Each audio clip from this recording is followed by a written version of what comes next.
The book of Jonah, chapter 1. The word of the Lord came also to Jonah the son of Amittai, and he said, Arise, go to Nineveh, that great city, and cry out against it, for their wickedness has come down to me. But Jonah arose to flee to Tarshish from the presence of the Lord, and went down to Joppa. And he found a ship going to Tarshish, and he paid the price and got unto it to go with them to Tarshish from the presence of the Lord. But the Lord sent a great wind into the sea, and there was a great storm in the sea, so that the ship was about to be broken. Then the sailors were frightened, and cried each one to his own God, and threw overboard the goods that were in the ship to lighten it. But Jonah had gone down into the sides of the ship, and he lay down and fell asleep. Then the captain of the ship came to him and said, What do you mean, O sleeper? Get up, call upon your God, if God wills to think of you, lest you perish. Then they said each to his companion, Come and let us cast lots, that we may know for what cause this will has been done towards you. So they cast lots, and the lot fell on Jonah. Then they said to him, Tell me, for what reason has this amends been made? What is your profession? Where do you come from? What is your country? What people are you from? He answered them, I am a Jew. I fear the Lord and God of heaven, who made the sea and the dry land. Then the men were greatly afraid and said to him, Why have you done this? For the men knew that he had fled from the presence of the Lord, because he had spoken to them. Then they said to him, What shall we do for you? What that the sea may be calmed? For the sea was troubled and agitated.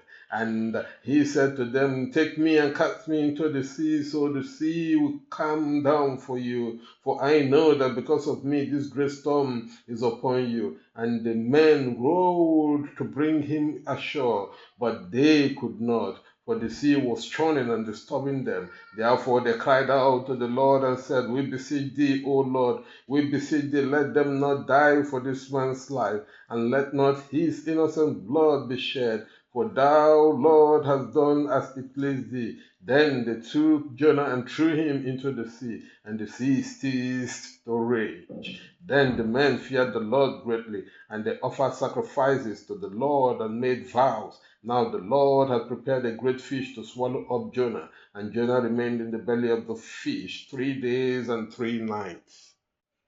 The book of Jonah, chapter 2. Then Jonah prayed to the Lord his God from the belly of the fish and said, I cried out to the Lord in my affliction, and he heard me. From the belly of hell I cried out, and you heard my voice. For thou hast cast me into the depths, into the midst of the sea, and the flood encircled me. All thy waves and all thy billows passed before me. Then I said, I was cast out of your sight, but I will still look towards your holy temple. The waters encircled my soul, the depths surrounded me, and waves wrapped my head. I went down to the bottom of the mountains, the earth with its bars surrounded me forever. But you saved my life from the pit. O Lord my God, when my soul fainted with me, I remembered the Lord, and my prayer came to you in your holy temple. Those who rely on lying vanities give up their merits, but I will sacrifice to you with a voice of thanksgiving, and I will pay what I have done. Salvation is of the Lord.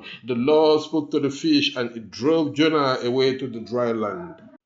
The book of Jonah, chapter 3. The word of the Lord came to Jonah the second time, saying, Get up, go to Nineveh, that great city, and announce to it the preaching I have done to you.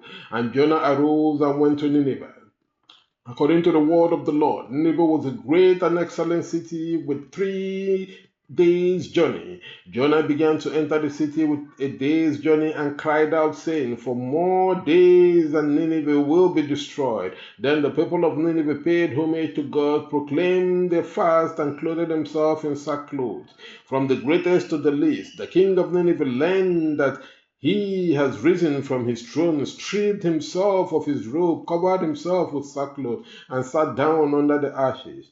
Then he proclaimed and said throughout all Nineveh, by the advice of the king and his nobles, let no man or beast, oxen or sheep taste anything, nor feed on it, nor drink water. But let men and beasts clothe themselves in sackcloth and cry out with strength to God. Yea, let every one turn from his evil way and from the wickedness in his hand. Who can say whether God will be convicted, repent, and turn from his fierce wrath, lest we perish? God saw their works, that they turned from their evil ways, and God repented of what he had said he would do against them, and he did not do it. The book of Jonah, chapter 4. For this reason, Jonah was very sorry and angry. Then he prayed to the Lord and said, Please, Lord, wasn't this what I was saying when I was still in my country? For this reason, I had prevented fleeing to Tarshish, for I knew that you are a gracious and merciful God, slow to anger and of great goodness, and that you regretted the enthusiasm. Therefore now, O Lord, take life from me, for it is better for me to die than to live.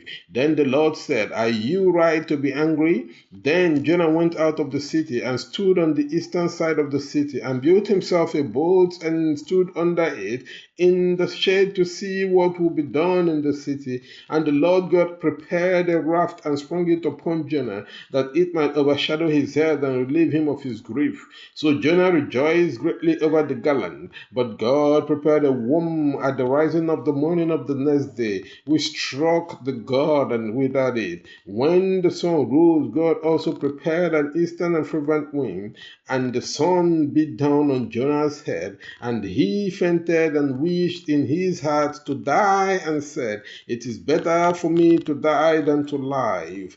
God said to Jonah, Are you right to be angry about a gourd? And he answered, I do well to be angry to the point of death. Then the Lord said, You took pity on the gourd for which you did not toil and did not make it grow, which came in one night and died in one night. Shall I not spare Nineveh, that great city where there are tens of thousands of people who cannot distinguish between their right hand and their left hand, and also much cattle?